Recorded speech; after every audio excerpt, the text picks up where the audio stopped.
ಈ ಚಾನೆಲ್ ಅನ್ನು ಲೈಕ್ ಮಾಡಿ ಸಬ್ಸ್ಕ್ರೈಬ್ ಮಾಡಿ. ಅಥಣಿ ತಾಲೂಕಿನ ಡಿಎಸ್ಪಿ ಪ್ರಶಾಂತ್ ಮುನ್ನೋಳಿ ಚಾಣಕ್ಯ ಅಂದರೂ ತಪ್ಪಲ್ಲ. ಅಥಣಿ ತಾಲೂಕು ಸಾಕಷ್ಟು ಗ್ರಾಮಗಳನ್ನು ಹೊಂದಿಕೊಂಡಿರುವ ದೊಡ್ಡ ತಾಲೂಕಾಗಿದ್ದು, ಅದರಂತೆ ಉತ್ತರ ಕರ್ನಾಟಕದ ಕಡೆಯ ಭಾಗದಲ್ಲಿರುವ ತಾಲೂಕಾಗಿದ್ದು, ಹಾಗೆಯೇ ಮಹಾರಾಷ್ಟ್ರ ರಾಜ್ಯಕ್ಕೆ ಸಮೀಪವಾಗಿರುವ ತಾಲೂಕು ಅಥಣಿ ತಾಲೂಕು. ಹೀಗಾಗಿಯೇ ದಿನನಿತ್ಯ ಸಾವಿರಾರು ಸಂಖ್ಯೆಯಲ್ಲಿ ಕಾರುಗಳು, ಲಾರಿಗಳು, ಲಿಮಿಟ್ ಇಲ್ಲದೇನೆ ಬೈಕ್ಗಳ ಓಡಾಟ ಹೆಚ್ಚಳವಾಗಿದ್ದು, ಸಾಮಾನ್ಯವಾಗಿ ಇಲ್ಲಿ ಜನಸಂಖ್ಯೆ ಕೂಡ ಹೆಚ್ಚಳವಾಗಿದೆ. ಆದರೆ ಈಗ ಸರಾಯಿ ಕುಡಿದುಕೊಂಡು ಬೈಕ್ಗಳನ್ನ ಚಲಾಯಿಸುವಂತಹ ಸಂಖ್ಯೆ ಇತ್ತೀಚಿನ ದಿನಗಳಲ್ಲಿ ಹೆಚ್ಚಾಗಿದ್ದು, ಅದರ ಭಾಗವಾಗಿ ಜನರು ಓಡಾಡಲು ಭಯದ ವಾತಾವರಣ ಕೂಡ ಸೃಷ್ಟಿಯಾಗಿತ್ತು. ಇದನ್ನ ಪಿಎಸ್ಐ ಗಿರೀಶ್ ಮಲ್ಲಪ್ಪ ಉಪ್ಪಾರವರು ಗಮನಿಸಿ ಅವರ ಮೇಲಧಿಕಾರಿಯಾದ ಸಿಪಿಐ ಸಂತೋಷ್ ಹಳ್ಳೂರ ಅವರಿಗೆ ಈ ವಿಚಾರವನ್ನ ಗಂಭೀರವಾಗಿ ತಿಳಿಸಿ ಇದಕ್ಕೆ ಕಡಿವಾಣ ಹಾಕಲೇಬೇಕು ಎಂಬಂತ ನಿಟ್ಟಿನಲ್ಲಿ ಕ್ರಮ ಕೈಗೊಳ್ಳುವಂತೆ ಮನವಿ ಮಾಡಿದ್ರು.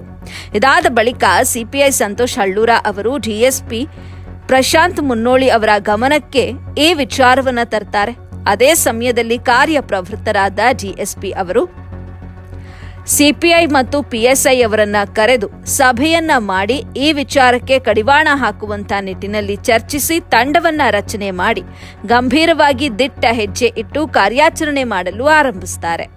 ಈ ವಿಷಯವನ್ನ ಅಥಣಿ ತಾಲೂಕಿನ ಕೆಲ ಮುಖಂಡರು, ಪೊಲೀಸರು ಕಾರ್ಯಾಚರಣೆ ಮಾಡುವಂತಹ ವಿಷಯವನ್ನ ನಮ್ಮ ಅಥಣಿ ನ್ಯೂಸ್ ವಾಹಿನಿಗೆ ಹೇಳಿಕೊಂಡಿದ್ರು. ಅದೇ ಸಮಯದಲ್ಲಿ ನಮ್ಮ ವಾಹಿನಿಯ ತಂಡ ಸಮಾಜದ ಮುಖಂಡರೊಂದಿಗೂ ಕೂಡ ಚರ್ಚಿಸಿತು. ಇವರೇನ್ ಮಾಡ್ಕೊಂಡಿದ್ದಾರೆ ಪೊಲೀಸರು?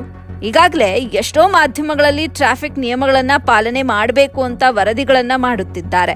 ಹಾಗಾದ್ರೆ ನೀವು ಈಗ ಹೇಳುತ್ತಿದ್ದೀರಾ ಇವರು ಎಷ್ಟು ಅಚ್ಚುಕಟ್ಟಾಗಿ ಕೆಲಸ ಮಾಡಿದ್ದಾರೆ ಎಂದು. ಈ ವಿಷಯವನ್ನ ನಮ್ಮ ವರದಿಗಾರರು ಸಂಪಾದಕರಾದ ಮಹೇಂದ್ರ ಎನ್ ರಾಜಂಗಳೆ ಅವರ ಬಳಿ ಹೇಳ್ಕೊಂಡಿದ್ರು.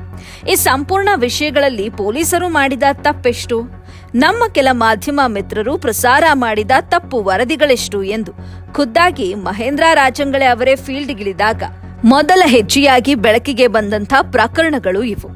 2024ರಲ್ಲಿ ಅಥಣಿ ತಾಲೂಕಿನಲ್ಲಿ ಹೆಲ್ಮೆಟ್ ಇಲ್ಲದೆ ವಾಹನ ಚಲಾವಣೆ ಮಾಡಿರುವುದು ಮತ್ತು ಸರಾಯಿ ಕುಡಿದು ವಾಹನಗಳನ್ನ ಚಲಾವಣೆ ಮಾಡಿದಂಥ ಒಟ್ಟು ಪ್ರಕರಣಗಳ ಸಂಖ್ಯೆ 157. 2025ರಲ್ಲಿ 106 ಪ್ರಕರಣಗಳು ದಾಖಲಾಗಿದ್ವು. ಇನ್ನು 2026ರ ಜನವರಿ ತಿಂಗಳಿನಲ್ಲಿ 28 ಪ್ರಕರಣಗಳು, ಫೆಬ್ರವರಿಯಲ್ಲಿ 13 ಪ್ರಕರಣಗಳು, ಮಾರ್ಚ್ನಲ್ಲಿ 30 ಪ್ರಕರಣಗಳು, ಏಪ್ರಿಲ್ನಲ್ಲಿ ಒಟ್ಟು 42 ಪ್ರಕರಣಗಳು ದಾಖಲಾಗಿವೆ.